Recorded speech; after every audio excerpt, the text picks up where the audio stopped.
Okay, so let's continue on the second paragraph of Shema. So, let's get a little bit, we'll go a little bit more philosophical here, but I think it is important to fully understanding it. So as we talked about, was it last week? 2 weeks ago?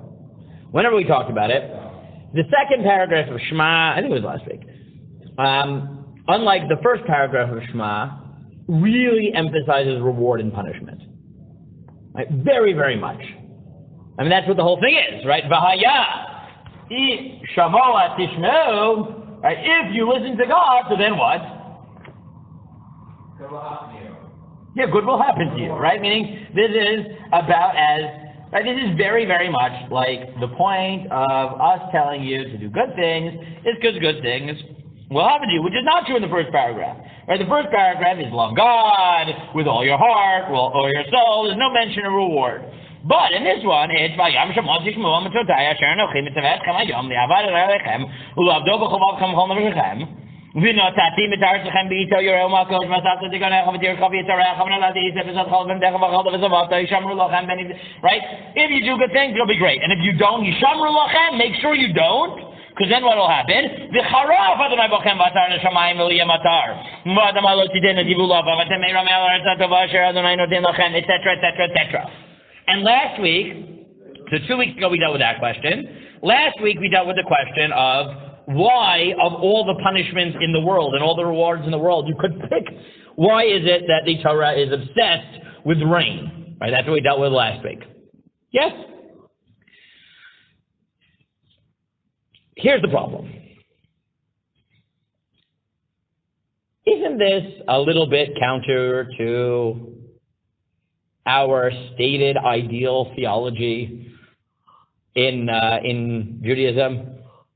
Right? Like, va'ahavta seems much more like our ideal theology. Right? Love God because you should love God. But, we don't really like telling you to do things for reward. Example, the Mishnah in Pirkei Avot. Antigno ishtohu kibo Shimon HaTzadik. What did he used to say? Hu ayomer al tiyu ka'avadim ha'mishamshin ha'ravam anat l'kabel pras el yu gavim ha'mishamshin ha'rav shalom anat l'kabel pras. Don't serve God because you're going to get reward. Serve God not in order to get reward. Point one. 1 second. Point two is that, and then I'll take your suggestions, the Gemara in Kiddushin Lamed Tenon Bet tells you more than that. It's not just that you shouldn't be doing things for reward, but schar mitzvah b'hai alma leka. There really isn't reward for mitzvah in this world. Right? Schar mitzvah b'hai alma leka. Oh, very good. So this is, I want to set up the question, right? Which is, on one hand, don't we not like talking about reward and punishment as a goal? Two is, don't we at some level view the fact that the reward in this world isn't really what we're talking about? So why does it seem like the Mishnah presents it, the Pesukim present it as that is the reason you do mitzvah. If you do mitzvah, it'll be good. And if you don't do, it will be bad. And in fact, the Mishnah in the fourth parak of Pirkei Avos tells you more than that. The Mishnah in the fourth parak, Mishnah Tedvav, tells you that we don't really understand why good things happen to why bad things happen to good people, good things happen to bad people. The question of theodicy, right? So like question 3 is, it doesn't really work all the time. Like one of the greatest questions of all of theology in general, not just Jewish theology, is the question of theodicy. So like what do we do with these descriptions in the Torah, which first of all seem to say that we are doing mitzvot for the sake of reward? Problem 1. Problem 2 is, don't we not really believe that reward happens in this world? Schar mitzvah maleka. And point 3 is, what do we do with the fact that the world doesn't seem to be nearly as simple as Kriyat Shema would have us believe, right? Now, these are much broader questions, but I do think it's important to at least address them when we're talking about a parak, which is where all these points are so in your face against what we might think. Yes, Ezra, go ahead. It's just But the fact that like the reward is remote, that's the exclusion of like mitzvot from the car, Yeah, presumably with the exclusion of mitzvot and car, presumably, yeah. Also, isn't like with Pirkei Avot, isn't like I don't know if this is like the only view, but isn't like one view is that's like all the stuff that this are ideals, but like for judges, so like that's on like that's like an extra level above. So the ideal is that, but that doesn't. But like for the majority of people, that's like not. If you just okay, good. Good. So I think that one very good question. We'll answer these different questions in different ways. Now, Ezra says, okay, let's at least answer one question, right? Which is, it's easy to answer the problem of why should the Torah spend so much time talking about reward and punishment when we don't want you to do things for reward and punishment? The easiest answer to that question is the Rambam, right? The Rambam in his Akdama to Chelek says, and he says this in elsewhere, but his most explicit mashal for it is in Chelek, which is, look, there's ideal, and then there's not ideal. You're right. The ideal is to get to the point where you do it because you want to, because you love God, etc. That's for sure true. But the Rambam tells you that's not how life works, right? And he tells you, little kids, you tell them to daven because you give them candy. Later on, you tell them, oh, candy doesn't do it for you anymore? You give them money, right? Allowance, right? Or, you guys, right? Oh, you're not showing up? Papagayos. Okay, suddenly everybody shows up. Ooh, magic. I mean, burgers bar, we take that away. you remember this. It was like 5 weeks of every day you're here. Magic. It's like magic. Suddenly all the people who claimed we didn't know how to wake up, we don't hear our alarm. Suddenly, Papagayos was in the back of their mind. Eventually, we hope to wean you out of it, right? But,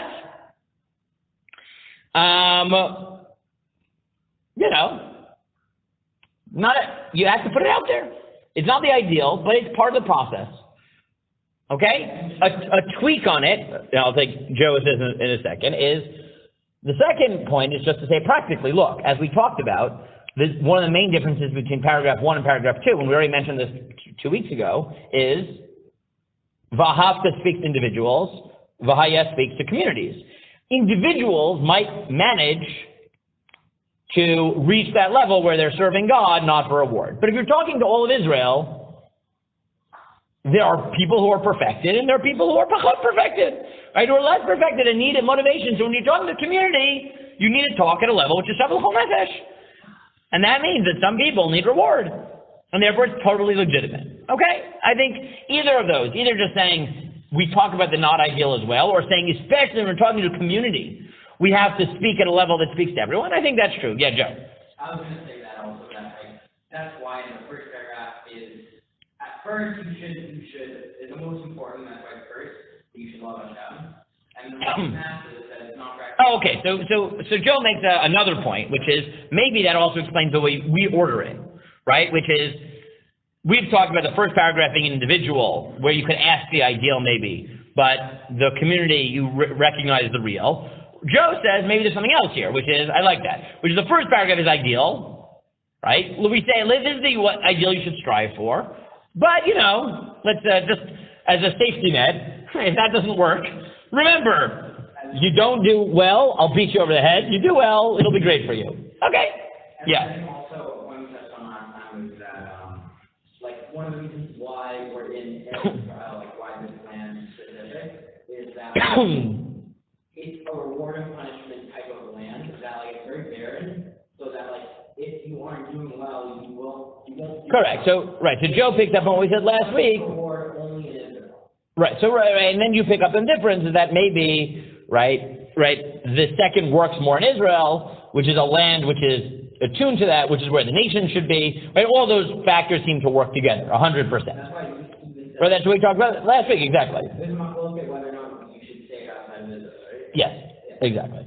Yeah. Isn't it a bit strange because the second paragraph, the concept is addressed to the masses, but the reward and punishment is on a national scale, and it's talking. So, and I feel we're talking about people whose like, if we're talking about an ideal situation, then like, if we tell, let's say, like, we now be, like, giving candy to kids, that's like giving inherently selfish motives to get them to. Correct, yeah. So I don't think saying that, like, oh, your action will contribute a tiny bit to the global, whatever, merit, the national merit, which will have that kind of training, like, I don't see how, like, that seems like how it works. It seems like it's not really addressed towards the masses, it's addressed more towards, like, the leaders, I guess, because they're the only ones who are going to, their job is controlling the macros and. Maybe, I don't know, are the leaders in charge of that? I mean, at some level, maybe. Maybe. Who else is going to have an impact on that? Farmers, everyone. Yeah, farmers and. One actions are very unlikely to. Okay, maybe. Okay, so good. So hold that thought for a minute, Ezra. Okay, that's one direction, but let's sharpen the question. Let's move to the question of how do you deal with the fact that the Gemara seems to claim that there isn't even reward in this world. Meaning, what Ezra said and what Joe said, all that explains, well, if you believe that reward exists in this world, even though it's not ideal, we can tolerate it for whatever reason. But the Gemara in Kiddushin seems to go much farther and say there is no such thing as a reward in this world. Right? Like that goes farther. So what does that statement mean, and how does that deal with our paragraph? And the Marsha actually asked this question explicitly, which is, what do you mean? Don't you say Shema, right? Shema says there is reward and punishment in this world. Like, what did you miss exactly when you were saying Shema twice a day, every day? How did the Gemara miss Shema? Right? That's actually how the Marsha, not maybe with the chutzpah that I just added, but that's essentially his question. So let's try to understand exactly what it means. So Rashi and Tosfos on that Gemara and Kiddushin have a fundamental debate, which is, what does it mean, Schar Mitzvah B'Hai Amaleka?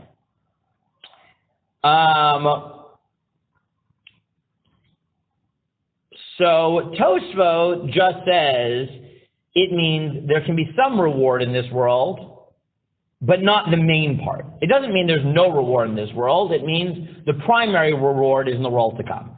So within Tosfos' model, it's not a shaila. It's saying most of the reward is in this world, and yet the little reward that exists in this world, that should be enough to motivate you in this world. And then we come back to the questions that we talked about before. Well, why are you motivating with reward? It's b'diavad, it's for the nation, etc. Right, so according to Tosfos, that problem at least is not such a problem. Rashi is a little bit more problematic because Rashi seems to really believe that it means that there is no reward at all. So Rashi is much harder, right? Rashi, though, does have this formulation that it could be that there isn't reward in this world, but there is like some sort of mild level of reward and punishment, which doesn't actually cut to the heart of it, but can help you like wipe away sin or something like that. So you might have to finagle it a little bit. The Yalkut Shoni says, in explaining the phrase of Schar Mitzvah B'Hai Amaleka, says that the reason that Schar Mitzvah B'Hai Amaleka is because the reward of tzaddikim is so great that it takes time to actualize it. It needs to like ripen and develop, which again forces you to ask the question, but okay, so why does it seem to be that the second paragraph of Shema embraces reward, right, and says it does happen here? And like I said, the Marsha is so bothered by this question, especially in the Rashi model, that he just says, I don't understand. Whatever you want to say, that the word doesn't happen here at all, it takes time, because the word is so great, it can't translate itself into this world. That's not the feeling you get when you read the second paragraph of Shema, where reward is front and center, right? So forget the question of you shouldn't be motivating with reward. If you really read it like Rashi, what do you mean there's no reward in this world? Then what is the Torah even talking about? What are we talking about? So the Marsha has a very clever answer that touches on our community versus individual thing. And he says, and this is very clever, individuals are rewarded in the world to come, But, and this touches what Ezra said, communities must be rewarded in this world. Why? Not just they happen to be, they must be. Why? Communities don't have communal Olam Haba. Yes, exactly. Because in Olam Haba, you aren't judged as a community. Communities are a social construct that exists in this world. But in the world to come, the souls, exist as souls. Whatever, there's no commune of souls. And therefore, to the extent that an individual deserves reward and punishment, that's in the next world. This world, no. But to the extent that a nation, qua nation, a community, qua community, deserves reward and punishment, because maybe as Ezra said, right, if the leaders are leading in a certain path, meaning it's clearly a communal sin, right? If the community has embraced God as a community or rejected God as a community, that reward and punishment has to express itself in this world. Because in the next world, there isn't a community. There are individuals who are judged. God can individually judge them. But in so far as a community deserves to have its actions recognized, in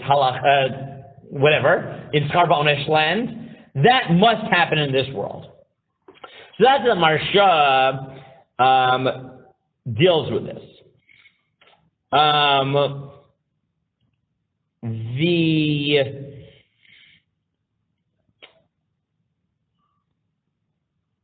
Right, Baruch Weintraub, a friend of mine when I was negotiating, my predecessor in Toronto, he notes that you could put it slightly differently, and note that the Kuzari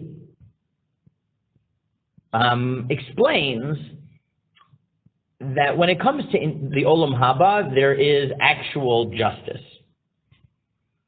Because you get whatever you deserve. But in this world, because of the constraints of nature, essentially, it's possible that good people will be punished because the nation deserves punishment, and then they're just punished, right? Meaning, if there was a person who was a big tzaddik in the time of Korban Habayit, but the nation didn't deserve to have the Beit HaMikdash, so he was going to suffer the loss of Beit HaMikdash in his life, and he was going to go into Galut, and right, etc. And vice versa, right? If the whole nation is a tzaddik except for you, so the Beit HaMikdash is not going to be destroyed because one person deserves that Beit HaMikdash to be destroyed. Yes. So hold that for a second. But so just 1 second, right? So another way of saying it is that, look, when the Gemara says mitzvah schar mitzvah b'al maleka, what it means when the Marsha says that's the community's reward in this world and not in Olam Haba, it's not just that there's no idea of community, no such thing as a community, Olam Haba. It's also that the reason the real rewards in the next world is because it's individualized and there is no communal punishment or communal reward. But Shema is talking about community, and communities, it is true that at the communal level you'll be rewarded, but the punishments that are talked about there are communal punishments in which, it's not the real punishment because, yes, a tzaddik will be rewarded in the world to come, but here he might still experience galut or lack of rain if that's what the community deserves, and it might not be perfectly just, and that's what the Gemara is getting at when it says schar mitzvah b'hai alma leka. Joe is right that we do have ideas elsewhere that push back on this. The Ramban in Bechukosai argues that maybe this is not true. Maybe tzaddikim are sometimes actually sheltered even from the normal course of history. So it is possible that maybe they do, but I was asking Rabbi Swart, we were having a conversation with the punishment of the Marathis, that there were some Jews that on their own after they were like, oh, you're going to be second. Some Jews were like, no, we're not going to listen to you, we're going to go to Israel on our own. Yeah, well, the Ma'apilim, yeah. And I said, it seems ironic that their punishment was that they weren't allowed to go to Israel because they didn't want to, but now that they're not allowed to, now they want to go. Because so, I mean, very quickly on the Ma'apilim, right? Rabbi Bazak did a nice little article on this years ago, where he said what you see is that the real sin wasn't not wanting to go to Israel. It was not being willing to listen to God. right? And therefore, when God tells you go to Israel, then the right thing to do is to go to Israel. When God tells you don't go to Israel, the right thing to do is not to go to Israel. It's more about listening to God than it is about... It's unfair that a group of Jews were punished even though they weren't, even though... there is a level of unfairness. No, I agree with you. That doesn't seem to follow the Yeah. logic of... Yeah, I mean, it might not be fair, but that's the point. Things aren't always fair in this, right? And that might be what the Gemara is getting at. That, right, real fair reward and punishment doesn't happen in this world. That doesn't mean communities can't face consequences in this world, which the individuals God may have to make it up to them. L'tov or l'ra b'olam haba. Okay. Now, I gave you one version of the Rambam, which is ideal versus not ideal, but the Rambam has another formulation, and this is how the Rambam actually probably understands the second paragraph of Shema, and it's not ideal versus not ideal. What is it? What does the Rambam say how does the Rambam understand the promises for reward in this world, contrasted with the Gemara's notion that Tzchar Mitzvah Hayal Maleka? You have any idea? Rambam Hilchot Tshuva? Okay. I don't know. Maybe I Ginsburg did it with you at some point. So the Rambam just says, look, there's two types of reward and punishment. There's real reward and punishment, like real reward and punishment. That's in the next world.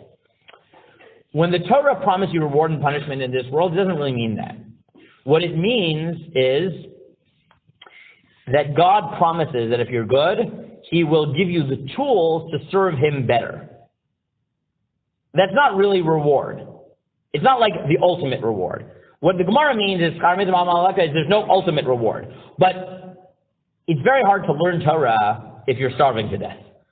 So the pasuk tells you, if you listen to God, it'll rain and you'll have wealth, and then you'll be able to serve God. It's much easier to serve God when you have a stable Jewish state than when you're in Galut. So God says, if you keep the Torah, I'll let you stay in Israel. But that's not really a reward. What God is saying is, if you show an interest in keeping the mitzvot, I'll give you the tools so you can keep doing what you want. And if you don't, I'll continue to make it harder for you to keep the mitzvah, and you have to fight harder. But that's not real reward and punishment, right? So the Rambam's formulation is real reward. When the Gemara says Char Mitzvah Maleka, that means real reward. But you also say you're not ready to be able to have the tools to... For whatever, right? I mean, you could say, you're not ready, so I'm not going to give you the tools, or I'm just going to make it harder. It's like Paro. Right? Right? I will slowly make it harder and harder for you to actually do what you're supposed to do. It doesn't mean you can't. Doesn't mean I take away your free will, but I'm going to make it harder, and now you're going to have to really prove yourself. Right? And if you're good, I'll make it easier for you to keep the mitzvah. Right? That doesn't mean you don't have the choice to reject it, but I'm going to make it easier. So the Rambam distinguishes between real reward and punishment and God giving you the tools to make spiritual life easier or putting obstacles in your way. And that's how the Rambam distinguishes between them.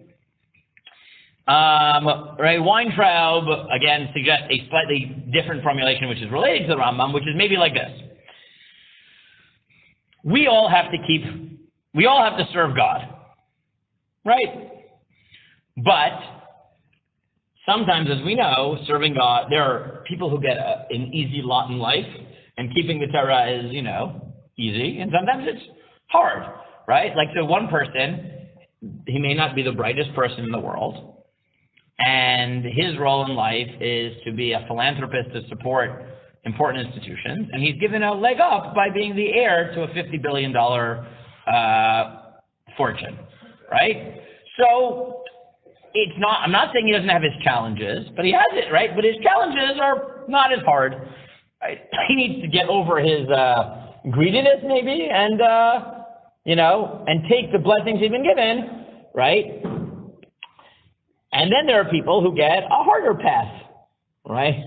And whatever, they are living in the middle of the Holocaust or the Crusades or whatever, and to serve God means to give up your life. That you can say that, look, that's not reward or punishment, but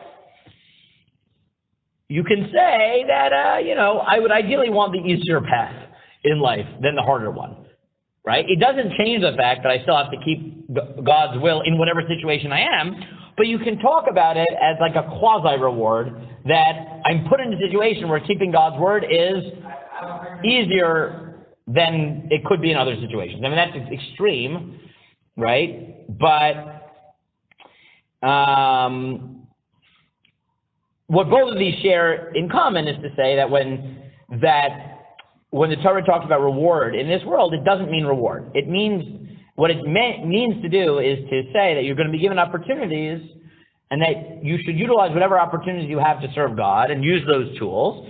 Admittedly, God may choose to give you harder or easier situations, but that's not the real reward and punishment. It's a choice to give you an easier path. Yes, you have a problem with it?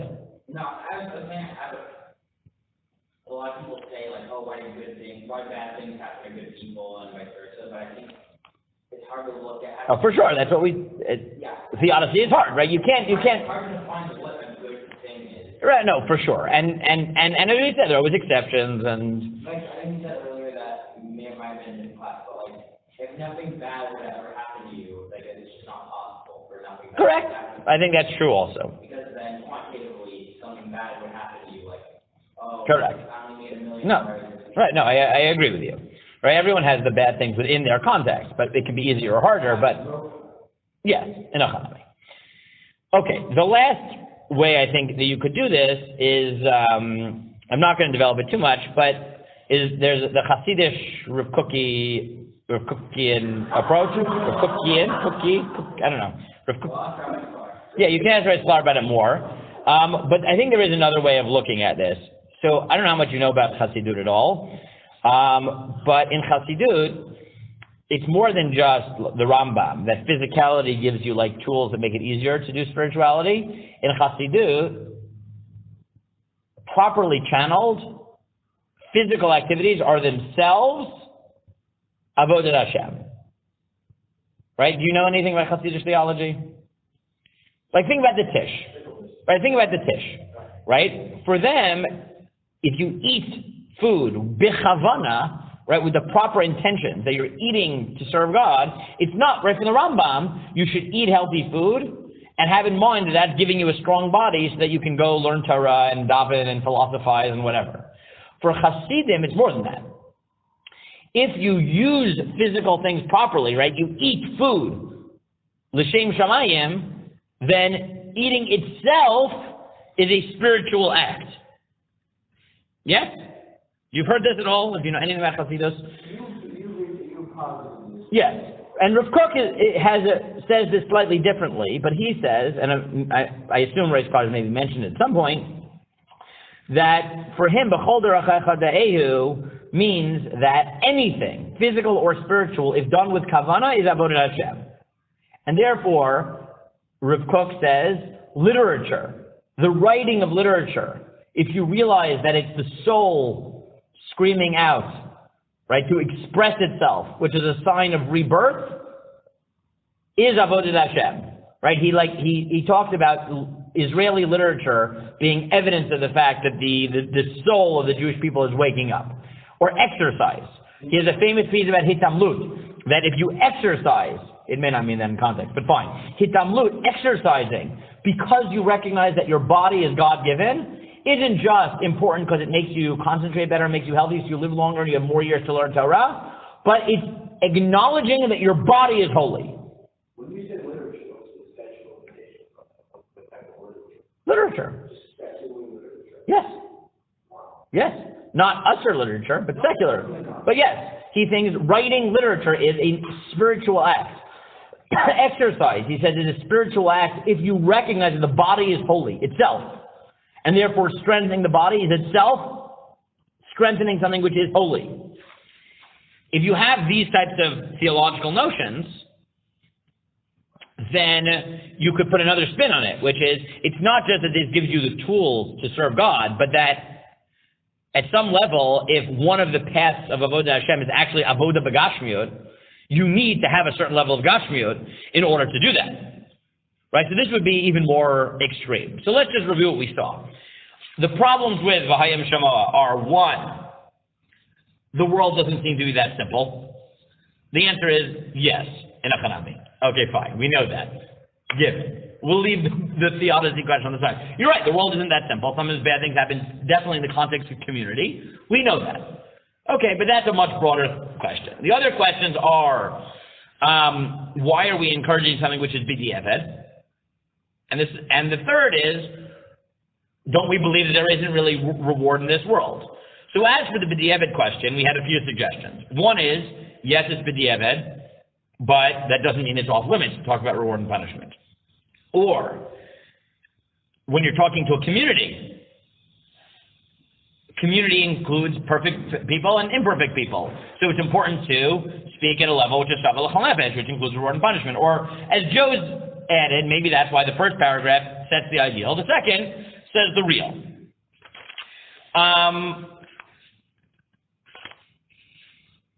What about the question of there is no reward in this world at all? Right? So, we said, obviously one solution to it is just Tosfot, which is to say, there's some reward, just not the main reward. Okay. There's no reward, like, directly from God.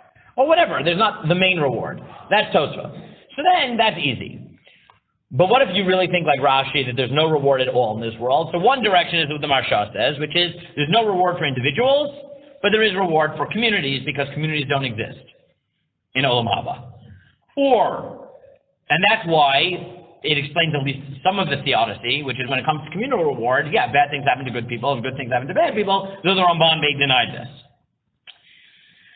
Another formulation is to totally reinterpret what it means to get reward in this world. And that's what the Rambam says in KosherTube, which is, what we mean there's no reward in this world is real reward, like the just desserts that you are supposed to get. But what you do get in this world are opportunities.